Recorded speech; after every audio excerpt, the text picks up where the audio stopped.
Let's read this question. So this question says, if a vector cross b vector का mod is equal to mod of a dot b, then the angle between a vector and b vector. a vector and b vector के बीच में बच्चों आपको क्या बताना है? Angle बताना है। ठीक है, तो इस क्वेश्चन को चलिए स्टार्ट कर लेते हैं। तो इस क्वेश्चन का बच्चों देखिए की कॉन्सेप्ट आप क्या लिख लीजिए।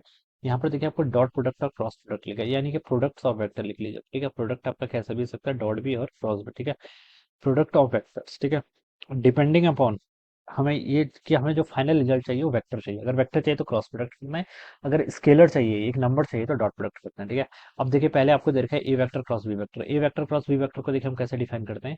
ये होता है आपका A B sine theta times N cap के इक्वल। ठीक है, ये आपका आ जाता है। ठीक है, ये ए बी मैं लिख रहा हूँ, इसका मतलब ये है, देखिए अगर मैं ए वेक्टर का मैग्नीट्यूड लिखूँ तो ये कितना होगा, ए होगा। ठीक है, तो सिंपली मैंने आइदर ऐसे लिख लेता मॉड ऑफ ए करके, ठीक है, तो या फिर मैंने सीधे ए बी लिख दिया। ठीक है, इतना हम लिख सकते हैं। ठीक है, ये आपका आ जाएगा, ये आपका ए क्रॉस बी। ठीक है, इसका मॉड कर रखा है, मॉड कर रखा है मतलब ये टर्म आपकी पॉजिटिव आनी चाहिए। ठीक है, देखिए ए और बी तो आपका मैग्नीट्यूड है, ये तो ऑलवेज पॉजिटिव होगा, ये तो डेफिनेशन से क्लियर है। साइन थीटा भी पॉजिटिव आना चाहिए। ठीक है, इसका मतलब ये है, तो इसको आप क्या लिख लीजिए, ए बी साइन थीटा लिख लीजिए। ठीक है, इसका मॉड को मैंने हटा दिया तो ए बी साइन थीटा, ये आपकी लेफ्ट हैंड साइड होगी। ठीक है, mod of A cross B को मैंने यहाँ पर से ऐसे लिख लिया।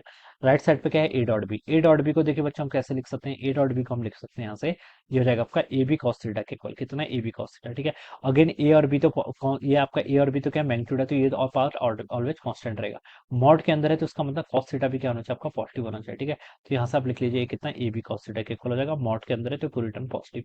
ए बी से बच्चों ए बी कैंसिल कर लो। ठीक है, तो साइन थीटा पे cos थीटा कितना होता है, टेन थीटा। टेन थीटा की वैल्यू कितनी हो जाएगी, 1 के इक्वल।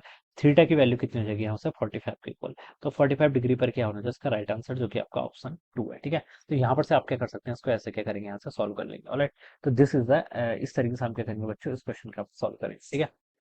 हम्म। हम्म।